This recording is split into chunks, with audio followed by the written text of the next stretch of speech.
Hello, I am the cartoonist Rasheed. I wrote a novel this past spring. It was very fun. It was very fulfilling, and it surprised me because I had never considered writing a novel before. A long time ago in my beginning of my undergrad, I remember an old friend of mine asked me if I was, you should write a novel for some of your world building that ended up becoming like Monsters 101 and stuff. I was telling him about the other concepts and stuff that was around that big story. And he's like, you should write a novel. And I'm like, why would I write a novel? Like, because being a cartoonist has been a major part of my identity for a long, like almost my whole life since I was a kid. So I'm like, if I'm going to do a long form story, it's going to be in comic book form. That's what Monsters and uh, the Tales of Sinanju the Destroyer represent. Like I do graphic novel serials, you know. So if I have a big story, that's how I'm going to tell it because that's me. That's what I do. That's the nature of my creative tools. Why would I be? The idea of me like sitting at a typewriter is like I was like, huh? What? Other people do that. That's not me. So to my surprise, I ended up doing it, and it happened because I was like, I looked at some videos from the people doing the National Book Writing Month in November. I looked at that and thought about it as a curio and thought it was interesting, and I made the connection in Instagram and then forgot about it. And then later on, I saw like one of their ads for like, okay, this is coming up and do this and stuff. And I was like, start seriously thinking about it and then started putting it together in my mind, like, well, how do I do it? And had that cooking in the back of my mind for a minute.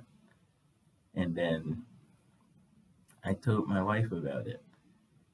And then she started sending me videos of people who'd done it. And I started casually watching them. And then the next thing I knew, I'm start thinking about if I wrote a novel, what would it be about? And as soon as I asked myself that question, it started forming. And then I started profiling my main protagonist and stuff. And then it was on. Then I started outlining and stuff. And in a month, I had this novel done, And then I started, I got my ISBN and then went to my printer, and then it's done. And it happened so quick and it's like a white hot flash of creativity. I'm like, okay, I guess I'm a novelist. Let me add that to my thing, you know. So I'm proud of it. I think it's fun. There's concepts and stuff in it, like I'm exploring things that are I normally explore in my other works and stuff, but from a different angle. And I think it's uh, a good part of my overall like folio of material, my backlist of creative works. The story is like I explore um, like things that have interested me over the years and like link them together and stuff the way I normally do in my other works. Uh, that's why I grew up when I was younger. I devoured Stephen King stuff, but the way Stephen King writes is he doesn't outline. He'll just you know let's see where it goes, and just right from the seat of his pants. And sometimes they end soon, and sometimes they keep going, and sometimes it keeps going till it's a super novel, and that's how he writes. So when he gets to the end, he's just as surprised as we are. I'm like, wow, wasn't that a great ride? I wrote like that when I was a kid, when I did my childhood, like Eric Larson, like child comics when I was, younger. I wrote that way. I just wrote, let's see where it goes. But once I discovered, like I uh, was introduced to the Sandman series, when I was at the Cougar School, and I loved how tightly oh, controlled that story was. Like you can't do the things he's doing in here, making predictions and then doubling back and stuff through the story without tightly outlining how he's gonna go. So obviously he had to remove the surprise that Stephen King gives himself from it in order to do that kind of story. But I liked that kind of story, because I was disappointed in where the Dark Tower series ended up going. Like I was expecting this epic, showdown with the Crimson King, and it didn't happen. It was like Steven got tired of it at a certain point. It was like, well, I'm gonna take the path of least resistance, and it just petered out. That's how it came across, and I'm like, failure. Are you kidding? So Neil Gaiman didn't leave me hanging that way at the end of his story. So I'm like, yeah, so I need to know up front how this is going to end, and I'm going to write to that. How do I want, as a fan of my own work, how would I want this to end? What would excite me if I got there? And I came up with like, oh, that would be amazing. Okay, well, I'm going to write to that. What's amazing? Write to that. That's how it's going to end. Now, the spontaneity aspect of the writing, of the white hot creative fever, I build into my process. I'm not so rigid in my outline that I can't have fun in it too. You know what I mean? So I do a rough sketch outline, like the light pencil, like I started drawing off. And then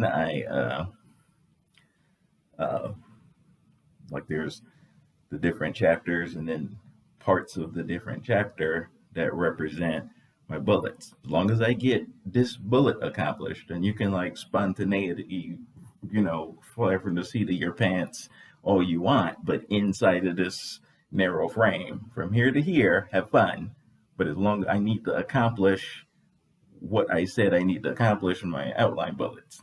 So that's how I wrote it, So I touched on like the mystic rebel concepts, like that inspired me from my research, like Cagliostro and Al-Farabi and the Bolshevik of London and that era of the age of the magicians, and I love that stuff, So I pulled from that as part of my inspiration.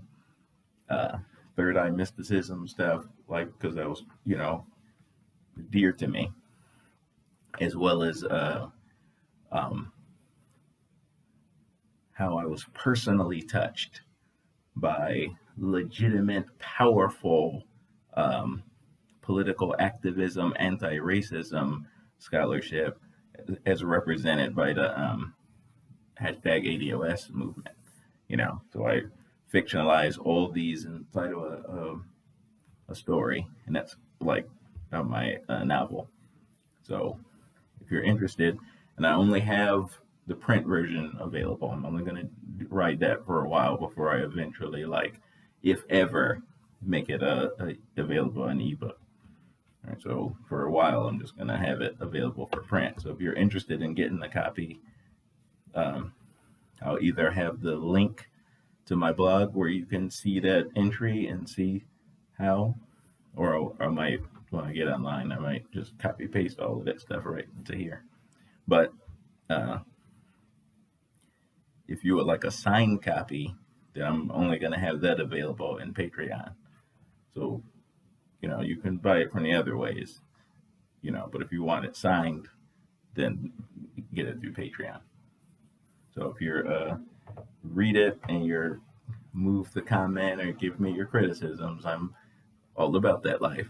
Give me your criticisms, and they will fuel the next wave of creativity from me. I want to see what you think and see how you think and see how you approach this based on your own backgrounds and your own research and how you filter it. So by all means, throw down your rod. Let's see how it goes. Okay. Peace.